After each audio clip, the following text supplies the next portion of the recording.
एक बार खैर सीट का अपडेट ले लेते हैं, हमारे सहयोगी रंजीत सिंह वहां पर हैं। रंजीत, बताइएगा, बीजेपी गठबंधन यहां से चुनाव लड़ रहा है, समाजवादी पार्टी भी बड़े दावे कर रही है, खुद अखिलेश यादव यहां चुनाव प्रचार में आए थे। जी बिल्कुल, मैं इस वक्त खैर विधानसभा के बूथ संख्या 279 पर मौजूद हूं और यहां पर खैर की जनता मेरे साथ मौजूद है। ये विधानसभा काफी महत्वपूर्ण है क्योंकि भाजपा 2017 और 22 में यहां पर भारी मतों से जीती थी। अनूप बाल्मीकि यहां पर 1,25,000 2017 में और 2022 में 1,40,000 वोट पड़े थे। चारूकैन पिछली बार बसपा से चुनाव लड़ी थी, जो दूसरे नंबर पर रही थी, और इस बार समाजवादी पार्टी से चुनाव लड़ रही है। टक्कर भाजपा और सपा की मानी जा रही है। मेरे साथ इस वक्त खैर की जनता मौजूद है। यहाँ पर 4,02,000 मतदाता हैं, जिसमें 2,15,000 पुरुष और 1,88,000 महिलाएं हैं। तकरीबन एक बज चुका है और जो 11 बजे तक के इसका जो वोटिंग रिजल्ट आया था वो 19.33 आया था, लेकिन अब जो पता चल रहा है वो 30 के आसपास है। मेरे साथ यहाँ पर कुछ लोग मौजूद हैं। भाई साहब, क्या कहेंगे? यहाँ खैर में चुनाव है, आपके मुद्दे क्या है? हमारे मुद्दे तो क्या है, जो समाज में समाज के लिए कुछ करना चाहिए। वैसे तो बीजेपी ने रोड वगैरह इसके लिए बहुत कुछ किया है, और ज्यादा हो जाए तो और बढ़िया है, मगर किसानों के लिए कुछ करना चाहिए। जी, आप क्या कहेंगे? हमारा तो कहना ये है कि विकास तो हो रहा है, मगर किसानों के लिए डीएपी देखते हैं तो डीएपी समय पर नहीं मिलती, बहुत तेज मिलती है, बहुत रेटों पर ब्लैक करते हैं, बनिया ब्लैक में देते हैं। बाकी विकास ये है कि रोड तो अच्छे बन रहे हैं। रोड अच्छे बन रहे हैं। आप क्या कहेंगे भाई साहब? भाई साहब, युवाओं के लिए थोड़ा सा होना चाहिए बीजेपी में। बच्चे बिल्कुल उसमें डोल रहे, वो भर्ती होती है, कैंसिल हो जाती है। वोट डाल दिया? वोट डाल दिया। ये देखिए, ये सब लोग वोट डाल चुके हैं और इनके अपने अपने मुद्दे हैं। सबके मेन विकास के मुद्दे हैं, किसी को डीएपी का मुद्दा है। ये जाटलैंड कहा जाता है क्योंकि 1,15,000 यहाँ पर जाट है, 1,00,000 एससी है, 60,000 ब्राह्मण, 70,000 यहाँ पर जाटव हैं, 30,000 मुस्लिम है। तो जो जाटों का एरिया कहा जाता है। सीएम ने यहाँ पर 2 रैली करी थी, अखिलेश यादव ने भी यहाँ पर रैली करी थी। और देखिए, मैं आपको अंदर की तस्वीरें यहाँ पर दिखाना चाहूंगा। तो देखिए, महिलाएं और बच्चियां यहाँ पर सब वोट डालने के लिए यहाँ पर आ रहे हैं। हालांकि क्योंकि दोपहर हो चुकी है, थोड़ा जो भीड़ है वो कम हो चुकी है। सुरक्षा दृष्टि को लेकर बात की जाए तो यहाँ पर पुलिस के जवान यहाँ पर मौजूद है, सब कुछ यहाँ पर सीसीटीवी कैमरे में है। और देखिए, मैं तस्वीरें आपको दिखाऊंगा। एक बहन जी, ये बताइए, वोट डालने आई हैं आप, मुद्दे क्या है आपके? आप बताइएगा बहन जी। ये तो सरकार के ऊपर है, क्या हमारी मनोकामना कर सकते हैं? आपके लिए क्या कर सकते हैं? आप क्या कहेंगी?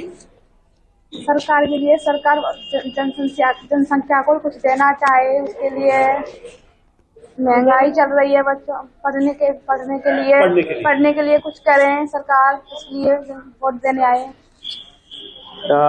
ये देखिए, यहाँ पर ये लाइन लगी हुई है, ये वोट डालने के लिए यहाँ पर आए हुए हैं। 1 बज चुका है, तकरीबन 30 के आसपास यहाँ पर जो मतदान का प्रतिशत है वो हो चुका है। यानी तकरीबन 1 बजे तक जो लेटेस्ट आंकड़ा है वो खैर सीट पर 30% के आसपास है। करल लिए चलते हैं आप सभी को, यहाँ से हमारे सहयोगी देवेंद्र चौहान हमारे साथ जुड़े हुए हैं। सबसे ज्यादा चर्चा हो रही है करहल, जो कि समाजवादी पार्टी का गढ़ है, एक तरह से उनकी पारिवारिक सीट है, पैतृक सीट है उनकी, लेकिन यहां पर दलित लड़की की हत्या का मामला बीजेपी जोर शोर से उठा रही है। बिल्कुल, जिस तरीके से सब मिला है लड़की का, और उसके बाद में जो परिजनों ने कहा है कि उसके पिता ने कहा है लड़की के उसकी हत्या हुई है और वो भाजपा को वोट देना चाहती थी, जबकि दूसरा जो लड़का था वो सपा में वोट दिलवाना चाहता। इसको लेकर काफ़ी हंगामा हुआ सुबह। हालांकि ये हंगामा काफ़ी देर तक थाने में भी चलता रहा, उसके बाद लोगों को समझा दिया गया। हालांकि लेकिन पुलिस का मानना दूसरा है। पुलिस उसमें साफ तौर से कह रही है कि कहीं ना कहीं जो हत्या हुई है वो प्रकरण और है, इसको चुनाव से नहीं जोड़ना चाहिए। ये चुनाव की तरह का कोई मामला नहीं है। लेकिन चूंकि जिस समय हत्या हुई है, जिसको लेके, चूंकि एक दलित लड़की की हत्या हुई है, जिसको लेके तमाम चीजें जो है एक तरफ से केंद्रित हो रही हैं, और चूंकि भाजपा पूरी तरह इसको लेके आक्रामक है और हर तरह से, और कई लोग उसको ट्वीट कर रहे हैं और साफ तौर पर कह रहे हैं कि कहीं ना कहीं ये सपा पर आरोप लगा रहे हैं। इसके अलावा यहाँ पर समाजवादी पार्टी है, बीजेपी के का भी बड़ा दावा है। यहाँ पर उन्होंने जिस तरीके से परिवार के ही एक सदस्य को अपना उम्मीदवार बनाया, सपा की ये पारिवारिक सीट है, और जिस तरीके से वहां पर तेज प्रताप यादव को मैदान में उतारा गया, तो दोनों ही पार्टियों ने कई मुद्दों का यहाँ पर जिक्र किया।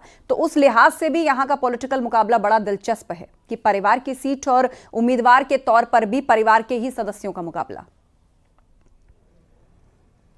बिल्कुल साफ तौर से मुकाबला है वो बेहद बेहद रोचक है, क्योंकि जिस तरीके से यहाँ प्रत्याशी घोषित हुए, एक तरफ तेज प्रताप यादव हैं जो भतीजे हैं और जो भाजपा से प्रत्याशी हैं वो फूफा लगते हैं। तो ऐसे दोनों रिश्तों में अगर देखा जाए तो रिश्तेदारी है और सैफई, और चूंकि ये सैफई का गढ़ कहा जाता है, यहाँ का पूरा इलाका अगर बात की जाए वोट बैंक की तो सबसे ज़्यादा मतदाता जो हैं वो यादव हैं। 1,30,000 के आसपास जो मतदाता है वो यादव मतदाता है और उसके बाद में अदर जातियाँ आती हैं। 3,82,000 करीब कुल वोट है। ऐसे में यहाँ चूंकि यादव निर्णायक वोट है और जो सपा का गढ़ कहा जाता है, चूंकि ये सैफई से मात्र 5 किलोमीटर की दूरी पर स्थित है, तो इसलिए चूंकि वहाँ से जुड़ाव रहता है, लोग आते जाते रहते हैं। और हालांकि जो जिस समय का बात कही जा रही है कि मुलायम सिंह यादव ने यहाँ विकास किया, यहाँ की सड़कें, यहाँ स्कूल दिया, कॉलेज दिए, उसके अलावा यहाँ पे कई योजनाएं दी, और तो उसको लेकर जो है लोग आज भी उसकी बात करते हैं और कहते हैं। चूंकि समाजवादी पार्टी से जुड़े लोग हैं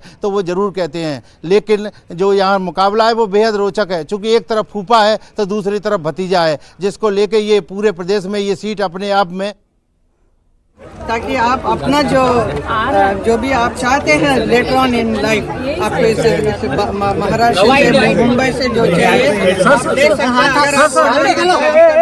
पूरा ये मिलता है। यहाँ का अरेंजमेंट बहुत बढ़िया रहा। वोट देने के लिए आराम से आकर सभी लोग वोट दे सकते हैं। Isha, what would you like to say? Isha, what would you like to say? I would like to say that we are here today obviously to vote, and I think it's important for everyone to step out. Everyone's voting booths are close to their homes. They've arranged it in such a wonderful way. So you need to just take that little time, and it's so important to come and vote now instead of sitting later and saying, trying to cry about it. So come and vote today. Today is your day to step out and vote. Thank you. Lok Sabha चुनाव में भी आज voting चल रही है और हेमा मालिनी और बेटी ईशा देओल, उन्होंने मीडिया से बातचीत की और लोगों को प्रोत्साहित किया कि वो लोग वोट जरूर करें, घरों से बाहर निकलें। और प्रोत्साहन भरी एक और तस्वीर आप देखिए स्क्रीन पर, यूपी से ये तस्वीर जहां पर वृद्धावस्था में भी एक महिला वोटिंग के लिए आई हैं। और फिलहाल 5 तस्वीरें आप देख रहे हैं। सचिन तेंदुलकर, अक्षय कुमार, राजकुमार राव, जॉन इब्राहिम, फरहान अख्तर, सभी ने अपना वोट कास्ट किया है। महाराष्ट्र में विधानसभा चुनाव के लिए वोटिंग हो रही है और अपने अपने पोलिंग बूथ पर जाकर सेलिब्रिटीज, मशहूर हस्तियां, चाहे वो खेल जगत से जुड़ी हों या फिर अभिनेता हों, अभिनेत्रियां हों, वो सभी एक एक करके अपना वोट कास्ट करते दिख रहे हैं।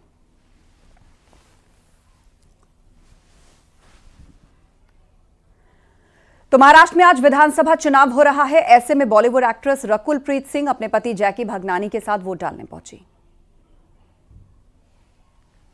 तो तस्वीरें हम आपको दिखा रहे हैं। रकुल प्रीत सिंह ने भी वोट डाला, पति जैकी भगनानी के साथ वो पोलिंग बूथ पहुंची जहां पर उन्होंने अपना वोट कास्ट किया।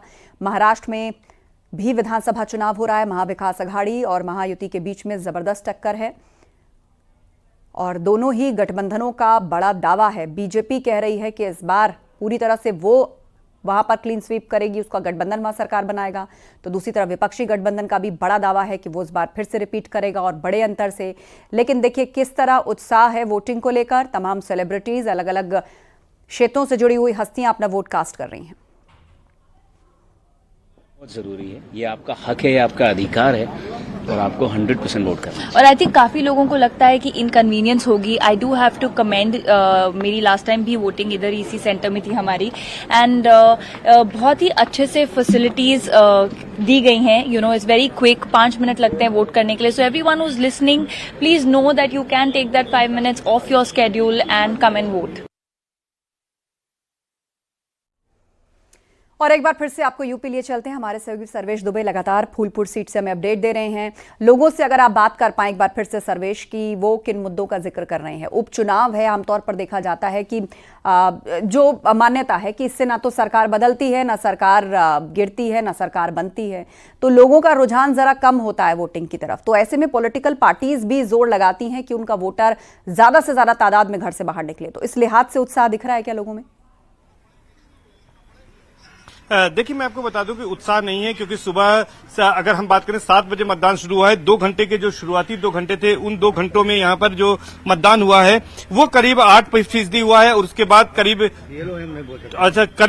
2 घंटे बाद जो यहाँ पर जो मतदान हुआ है वो करीब 18% हुआ है। तो यानी ये कह सकते हैं कि मतदान की रफ्तार बहुत अच्छी नहीं है, और अभी 1 बजे तक के जो आंकड़े हैं वो 25% के आसपास यहाँ पर मतदान हुआ है, और अभी भी इक्का दुक्का लोग ही यहाँ पर मतदान करने के लिए आ रहे हैं। ज्यादा लोग यहाँ पर मतदान के लिए नहीं है, न तो कोई लाइन लगी है। और इस वक्त मैं अंदावा इलाके में मौजूद हूँ, जो कि यहाँ पर बीजेपी के जो सांसद हैं प्रवीण पटेल, उनका भी यही बूथ है, और इसी बूथ पर उन्होंने भी वोट कास्ट किया है।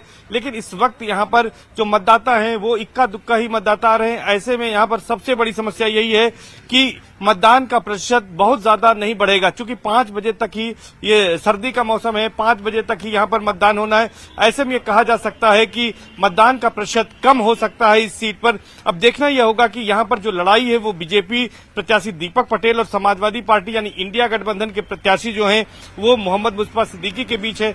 ऐसे में अगर मतदान कम होता है तो किसको फायदा, किसको नुकसान होता है, ये देखने वाली बात होगी। लेकिन मतदाताओं की अगर बात करें तो मतदाता ज्यादा रुझान वोटों में नहीं दिखा रहे हैं। जो माहौल है वो कोई बहुत उत्साहवर्धक नजर नहीं आ रहा है। इक्का दुक्का लोग ही फूलपुर में मतदान के लिए आते हुए दिख रहे हैं, और उम्मीद की जा रही है कि वो ज्यादा से ज्यादा तादाद में आए। लेकिन अभी दोपहर के 1-1:30 बजे तक की जो स्थिति है, फूलपुर से बहुत उत्साहित मतदान से जुड़ी तस्वीरें नहीं आ रही हैं। आप सभी नजर बनाए रखें। एक छोटे से